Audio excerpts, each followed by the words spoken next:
I'm with Elana Heideman from Israel Forever Foundation. Now, Israel has been fighting on many fronts, and just recently in Syria, we've seen things happening, fighting happening there. Elana, what's been happening in Syria, particularly with the Druze? Well, what's happening in Syria is not necessarily a story that anyone around the world is very aware of because to them it seems just really far away, an outlier. Syria is a landscape that incorporates many different ethnic groups and religious groups under different forms of Islam and levels of power. Over the years, there have been many terrorist groups, guerrilla groups that have been active on the ground. And of course, after the fall of what was happening in Syria with the fall of Assad, you have this shift in the dynamic of what is taking place.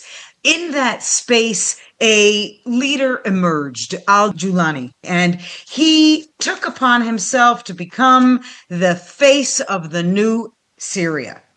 However, we quickly forget. We forget that there's a $10 million bounty was put on his head by the United States because this man was the leader of the terrorist activities on the ground. That could include Al-Qaeda, that can include ISIS, otherwise known as Daesh, that can include all of the tribal factions that are at war for power. And when they come together, they become even more powerful, taking over more land and dominating more of the society. Syria, of course, being a very large landscape.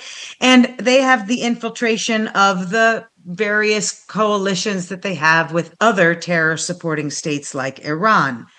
Unfortunately, the minorities living within Syria have become the primary target of the horrific massacres that are just beyond our imagination and unfortunately beyond the interest of many people.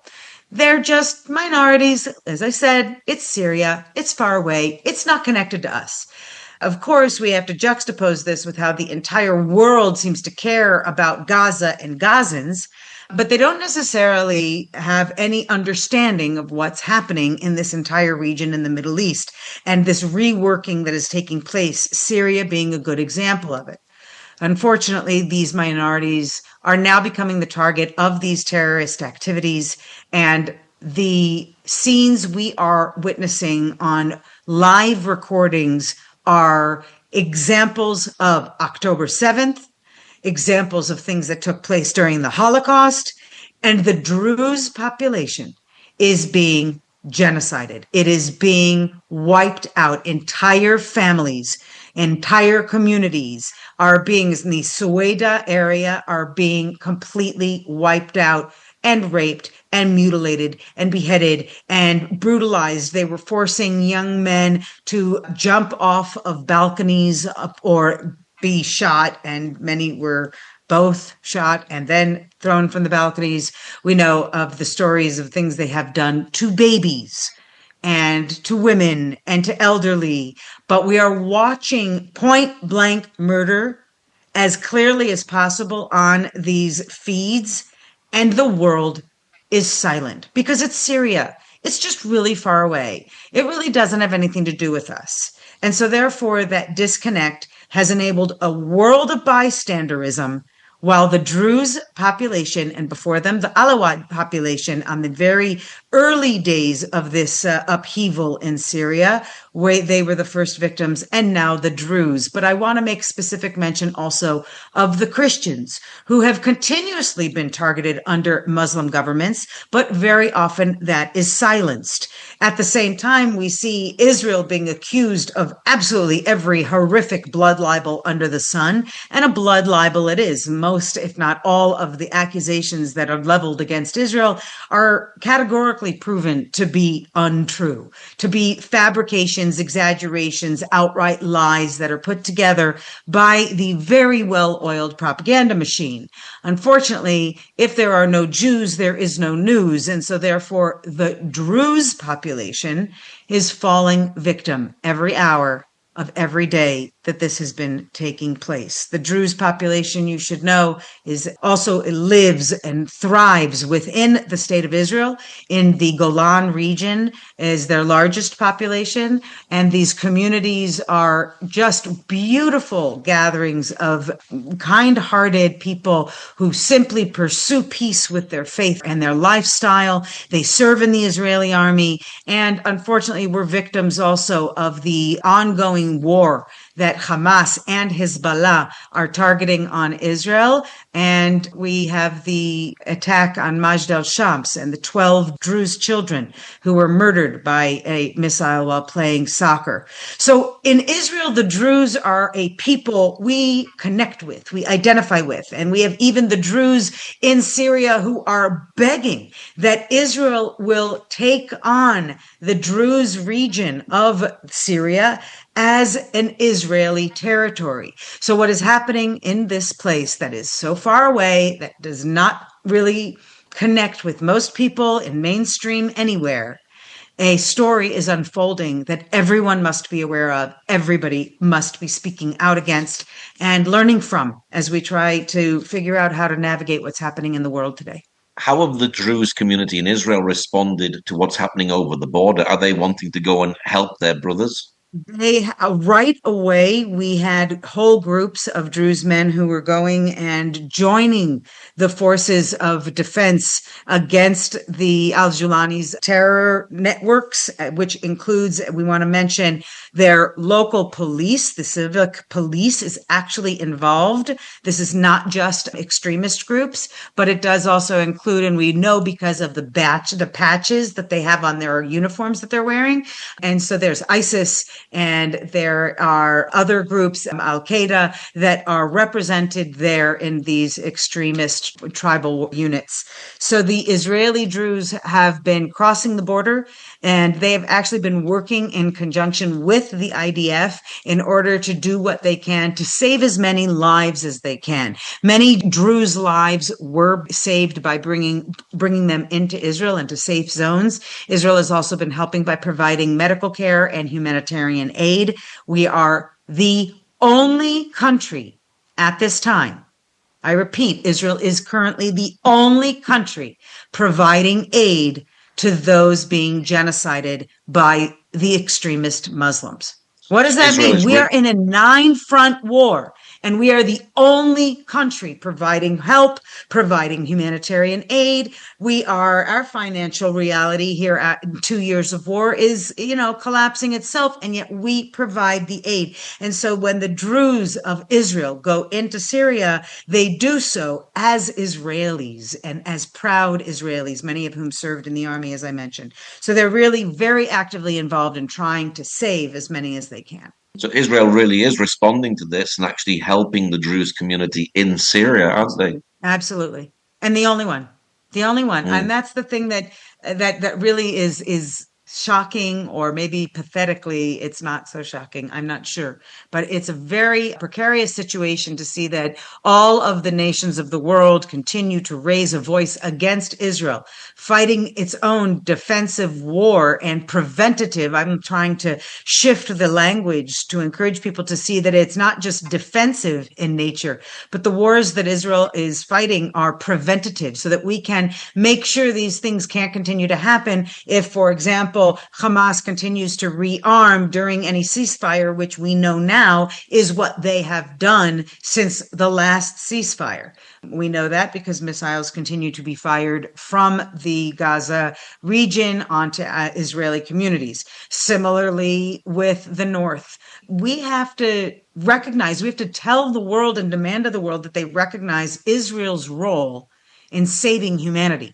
And the Druze are an important example of it. So yes, Israel is doing everything possible to be able to help in this horrific situation.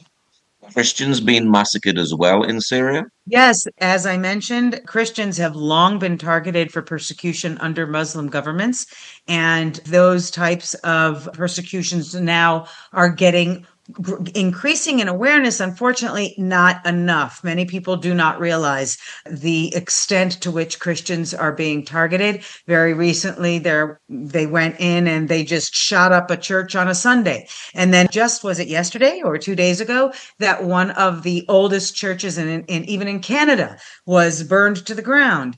And of course, that libel then is, manipulated. Well, Israel fired a missile, Israel in its battles damaged one wall of a church, and the social media is filled with these images of this church that was apparently burned to the ground. Of course, Israel being experts in archaeology, we have all the evidence to show that what they're showing in pictures is actually a Byzantine church that is nowhere near the region that they're claiming was targeted. But the lie is the easiest to spread. When it comes to the persecution of Christians, that lie changes shape, meaning they need to be able to explain away their persecution of Christians by claiming that their victims are somehow wrong. I don't see that argument being effectively made. I just see that the world doesn't care.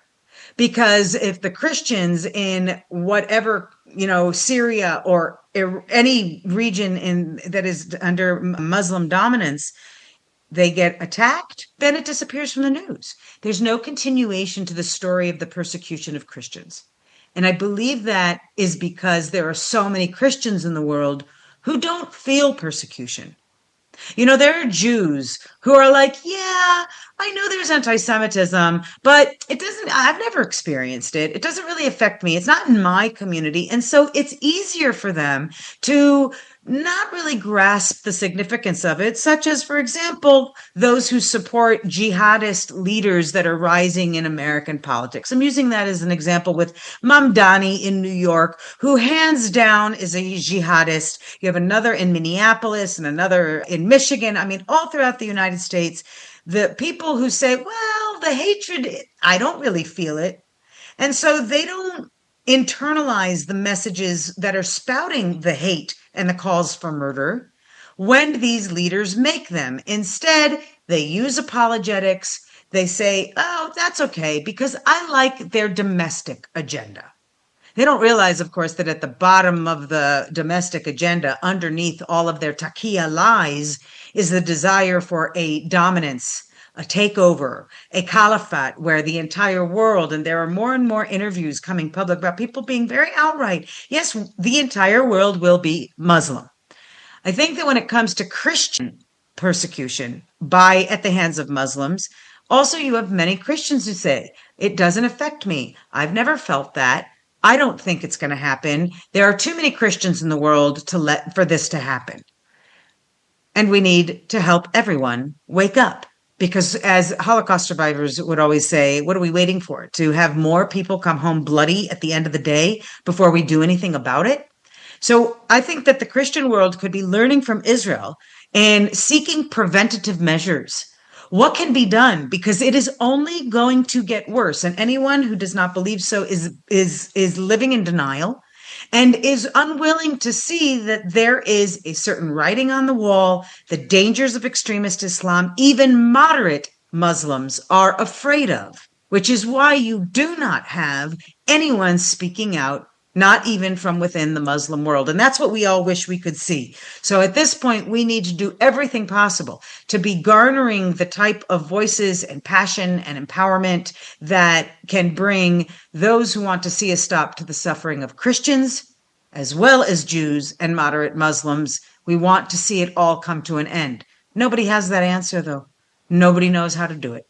So we're seeing a genocide taking place in Syria right at the moment. So I imagine we're going to have marches on the streets in London. We're going to have students out there protesting and making encampments and saying that this genocide is taking place in Syria. Do you expect any of this to happen?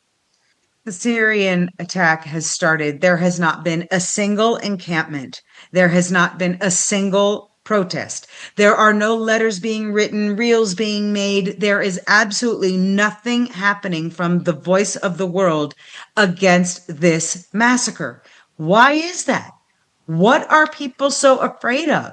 Or are they just so completely brainwashed and indifferent that, oh, well, for this, we don't need to protest? I think we have to recognize the protests that are anti-Israel, anti-Semitic, anti-Zionist claim, of course, under the auspices to be anti-war and anti-genocide. They are actually silent during an actual genocide. This shows us what their true agenda is. It also awakens some notes of reality, meaning who's funding and enabling all of those encampments? The same people who are funding the current massacres on Druze and Christians and other minorities in Arab countries. And I think that that has to be something people should be aware of. I don't think people will care. They don't care that there are no protests. We say that. Where's the outrage? And of course, I'm more interested not in just the public protests in the streets, but actually the private protests, the protests of people who say, I'm going to stand up and do it right where I am with the community that I'm a part of. I'm going to do something to use my voice, or I'm even going to distribute accurate information so that other people at least know better. We're not doing enough of that hands-on distribution of real information. And again, it's because people are a little too indifferent to the story. That is not, well, they're not Christian like me, or they're not, like me, these people, these Druze, especially. People really had to go look up, to be honest, Paul. They had to look up the word Druze in the dictionary, I think, when it started to hit the news. Nobody really knows about this beautiful, beautiful people and their wonderful culture. I personally grew up with relationships with friends in the north, in the Golan area, that I met through my Israeli uncle. And we used to go and pick the cherries with them in their beautiful cherry groves. I grew up with a respect for their culture. How do they make tea as opposed to how Bedouins make tea? I learned all these things because it was fascinating to me. And that was passed down to me from my parents, who, when they came to the land of Israel, also were fascinated with the idea of how do we meet those who live here on the ground, and what can we learn from them? So from the Druze in Israel, I've learned about that feeling of peoplehood that all Druze have. And that's something the Jewish people shares, the idea of the peoplehood. We are an Am. We are bloodline connected to one another, as well as spiritually, those who convert and get welcomed in, like Ruth in the Bible. I mean, we have so much in common, and I think that is one of the foundations for the peaceful relationship that is held between Jews and Druze. Encampments? Protests?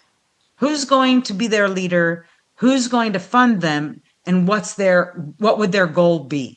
All of those answers basically lead to the fact that there will never be a protest because there's nobody to care about it. You know, Hitler himself had once said, nobody remembers the Armenian genocide. Now, that wasn't the word that was used. It was the massacre of the Armenians, because the term genocide was only coined by a survivor of the Holocaust after the Holocaust. A whole extermination, attempted extermination with directed intention at the elimination of a people. Nobody remembered for a long time the massacre of the Armenians. And it was actually Jewish activists who helped to make sure that the Armenian massacre would be remembered. The same continues to be true now for the Druze. And I believe actually for the persecution of Christians, you have Jewish leaders who are trying to bring awareness more than some of those who I know are active in the Christian world. I don't hear them talking about it at all. And so we have to ask ourselves those questions. Why is there no protest? Why is there no outrage? And then the last question is, how do we do something about it? I think people today are feeling tired. They don't know what to do. They don't know where to start. You know, they're busy trying to survive in their own way. So I think that we shouldn't be surprised. But if we want to see the protests, then get the groups together and make them happen. What is your prayer for the Druze community at the moment? I hope that Israel can continue to save as many lives as possible. I hope that the Druze people will be able to find some renewed hope in spite of the horrors. I hope that the world wakes up and learns about their name, that their name should be known in the annals of humanity and history, and they should be able to receive help so that they can sustain the needs of the survivors, because there are many, and we don't even know yet how much of the damage has been done and the trauma and how it could be healed. I hope that the Druze community receives increased attention and compassion and sympathy from around the world. You have noticed, by the way, you asked about encampments and protests. I also have not seen fundraising campaigns at all, other than I know of one that started by a community in the north here in Israel, and a Druze woman and an Israeli woman in America. I don't remember where they are. And they started a small campaign as well. But you don't see humanitarian aid being offered by the United Nations even. I mean, they're completely, corrupt and useless. But I hope for the Druze that we will come out of this and that they will continue to thrive in partnership with Israel and the Jewish people, and that we can just work together to make sure that they are not forgotten. As Elie Wiesel said about the Jewish victims in the Holocaust, and it's applicable to all victims of such massacres, to forget the dead is akin to killing them twice. Our job as human beings is to learn from these tragic experiences to make sure they are not forgotten, and that we can, when we say never again, that means no human being should ever again be targeted in this way. And when we see the really point blank murders and the beheadings and the holding up of heads by these terrorists with pride and with relish, we need to see a world awakened. Wake up. Where is the danger? Where is the evil? It's right in front of you. Stop believing the manipulations and rise together. And only when we rise together can we conquer this enemy before it becomes too late. I hope the Druze people will continue to be proud fighters so that they too can be a part of conquering and making sure that we put a stop to this. What's your website for people who'd like to know more about the work that you do? I am with Israel Forever, the Israel Forever Foundation, which was established in order to help Jews and friends of Jews around the world, friends of Israel around the world, to feel more confident, more educated, and more engaged by providing content and resources, recipes and games, and all sorts of insight and inspiration that you can use in the fabric of your life as a virtual citizen of Israel, standing together with the one nation that is doing the work for all of the world. We are fighting for humanity, and Israel Forever is geared to anyone in the world who wants to be able to feel more and do more. And so come and visit israelforever.org. Come and check us out on Instagram and YouTube and join our mailing list, because what you learn every day, what you learn every week, can be a part of the change you make, not only for tomorrow, but for the years to come, and of course, forever. How will these experiences today be written in the history books? What will they write about this time period? We have to make sure we are dictating how the truth is told. And so Israel Forever is very much a part of that, and trying to encourage everyone in the world, whether you're an armchair activist or, a mom, grandparent, or a young parent trying to figure out how to raise your kids in this society, in this crazy world we're living in. Israel Forever I try to provide resources for you. And so I hope that you'll come and join our global community. The more we are in connection, the more change we can make in the world. Well, Elana, thank you very much for sharing today. Thank you so much for having me. And I wish everyone in the world a bit more strength and a bit more courage. I always say, be Israel strong. You have a lot you can learn from the Jewish people. That's how we've survived 3,000 years. And we're not going anywhere. So those who curse Israel will be cursed, and those who bless Israel will be blessed. So may all of your listeners come, join, be virtual citizens of Israel, and continue to carry the blessing. And you as well, for your great work, Paul, in making sure that you get out the stories and the honesty of life here on the ground. And we're grateful to you. We're grateful to you and all of your listening community. Thank you.